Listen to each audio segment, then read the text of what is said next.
اس کے بعد اللہ رب العزت نے سورۃ البقرہ کی آیت 285 میں ارشاد فرمایا. اب پہلے میں آپ کو بتا دوں سورۃ البقرہ کی یہ 2 آخری آیتیں ہیں، اور 2 آخری آیتیں اتنی مضبوط آیتیں ہیں کہ اللہ کے رسول علیہ السلام ارشاد فرماتے ہیں سورہ بقرہ کی آخری 2 آیتیں مجھے اللہ تبارک و تعالیٰ نے عرش کے نیچے جو خزانہ ہے اس میں سے عطا فرمائی ہے. اور یہ 2 آخری آیتیں سورہ بقرہ کی، اور یہ اس میں ایمان کا تذکرہ ہے. اور بڑی فضیلت ہے ان 2 آیتوں کی سورہ بقرہ کی، اور آج وہ 2 آیتیں آج ہم مکمل کریں گے. اللہ نے سورۃ البقرہ کی آیت 285 میں ارشاد فرمایا آمن الرسول بما انزل الیہ من ربہ والمؤمنون. اللہ فرماتا ہے رسول اس پر ایمان لایا جو اس کے رب کی طرف سے اس کی طرف نازل کیا گیا، اور مسلمان بھی. اس ایک آیت کے اندر اللہ نے رسول کے ایمان کا بھی تذکرہ کیا ہے، امتی کے ایمان کا بھی تذکرہ کیا. اللہ نے فرمایا کہ رسول اس پر ایمان لایا جو اس کی طرف نازل کیا گیا، یعنی رسول نے بھی قرآن پر ایمان لایا. حضور کی طرف کیا نازل کیا گیا؟ قرآن نازل کیا. تو اللہ نے فرمایا کہ رسول اس پر ایمان لایا جو اس کے رب کی طرف سے اس کی طرف نازل کیا گیا، اور مسلمان بھی. تو جو مسلمان ہوگا وہ بھی قرآن پر ایمان لائے گا. اور قرآن پر ایمان لانے کا مطلب کیا؟ مطلب یہ ہے کہ انسان مانے کہ ہاں قرآن اللہ ہی کا کلام ہے. مطلب یہ کہ انسان مانے کہ قرآن کو اللہ نے محفوظ رکھا ہے، قرآن میں کوئی تبدیلی نہیں ہو سکتی. یہ ایمان کا حصہ ہونا چاہیے. اور ایمان کیسا لائے قرآن پر؟ کہ وہ قرآن کی ہر آیت پر، ہر حرف پر ایمان لائے، اور کہے کہ جیسے اللہ نے قرآن نازل کیا تھا آج ہمارے سامنے ویسا ہی قرآن موجود ہے. یہ ایمان ہے قرآن پر. تو اللہ نے فرمایا رسول نے بھی ایمان لایا اور مسلمان نے بھی ایمان لایا. پھر کہا کل آمن باللہ وملائکتہ وکتبہ ورسلہ. اب اس میں ایمان کے بنیادی عقیدے اور باتیں بیان کی گئی. اللہ فرماتا ہے سب اللہ پر اور اس کے فرشتوں اور اس کی کتابوں اور اس کے رسولوں پر یہ کہتے ہوئے ایمان لائے.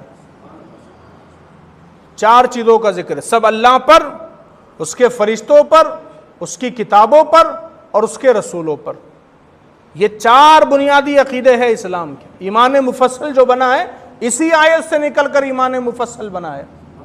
آمنت باللہ وملائکتہ وکتبہ ورسلہ والیوم الآخر والقدر خیرہ وشرہ من اللہ تعالی والبعث بعد الموت. ایمان مفصل یا ایمان مجمل اسی آیت سے نکل کر کے بنا ہے.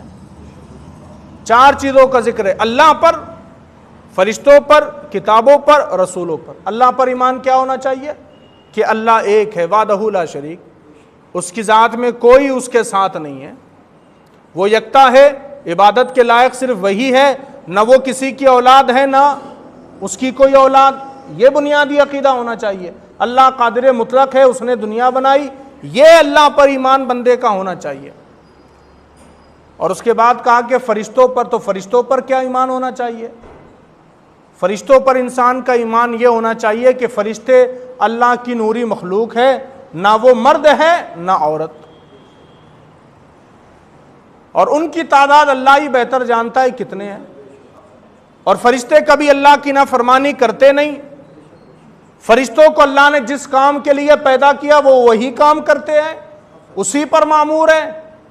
اور فرشتے معصوم ہیں، ان سے کوئی گناہ نہیں ہو سکتا. یہ فرشتوں کے تعلق سے ایمان ہونا ضروری ہے.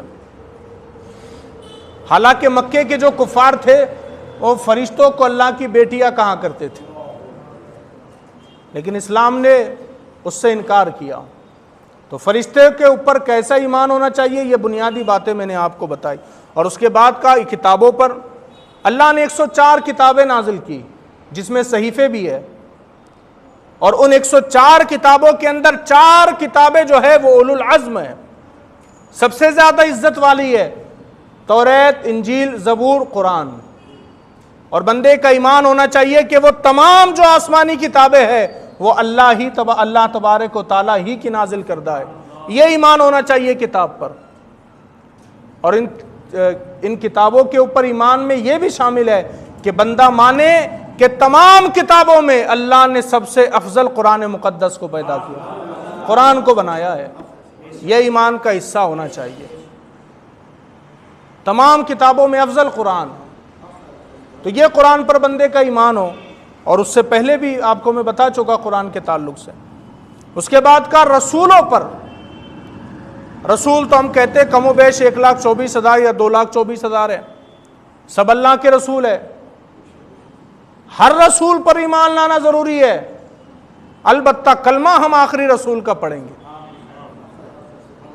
کلمہ ہم ہمارے نبی کا پڑھتے ہیں، لیکن ایمان لانا تو ہر نبی کے اوپر ضروری ہے کہ رسول معصوم ہوتے ہیں، وہ ان سے کوئی خطا نہیں ہو سکتی، وہ اللہ کے پیغمبر ہوتے ہیں، اللہ کا پیغام ہم تک پہنچاتے، اللہ کے وحی کے مصداق ہوتے ہیں، اور وہ امت کی خیر خواہی رہنمائی کرتے ہیں۔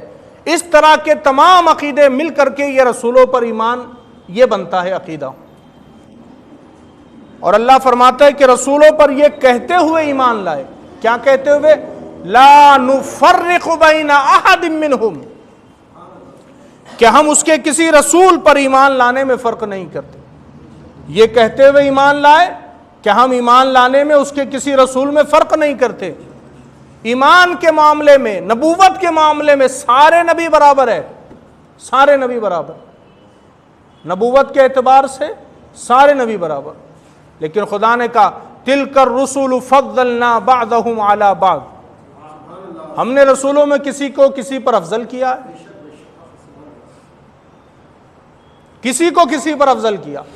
نبوت کے اعتبار سے سارے نبی برابر ہے، لیکن افضلیت کے اعتبار سے کوئی کسی سے افضل ہے، ہر کسی کو الگ الگ شان اللہ نے عطا کی۔ اور پھر ان تمام نبیوں کے اندر سب سے افضل تو ہمارے نبی ہیں۔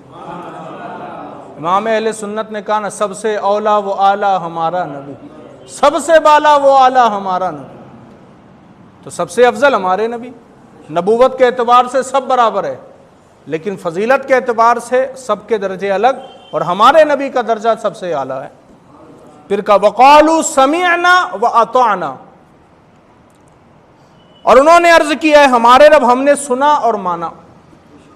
اب یہی چیز بنی اسرائیل والوں کے ساتھ بھی ہوئی ہے، جو اس سے پہلے گزر چکی وہ بات۔ بنی اسرائیل والوں سے کہا تھا کہ مانو، تو انہوں نے کہا تھا قالوا سمعنا وعصینا، ہم نے سنا اور نہیں مانا۔ لیکن اس امت کے تعلق سے اللہ نے فرمایا قالوا سمعنا واطعنا، یہ امت کہتی ہے مولا ہم نے سنا بھی اور مانا بھی، ہم نے اطاعت بھی کی، واطعنا مانا بھی، اطاعت بھی کی ہم نے۔ پھر کہا غفرانک ربنا والیک المصیر، ہم پر تیری معافی ہو اور تیری ہی طرف پھرنا ہے۔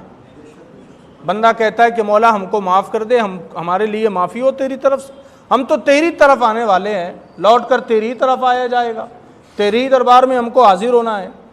تو اللہ تبارک و تعالیٰ نے اس آیت میں کتنے پیارے پیارے الفاظ بیان کیے، امتیوں کے بھی ایمان کا تذکرہ کیا، رسول کے ایمان کا بھی تذکرہ کیا۔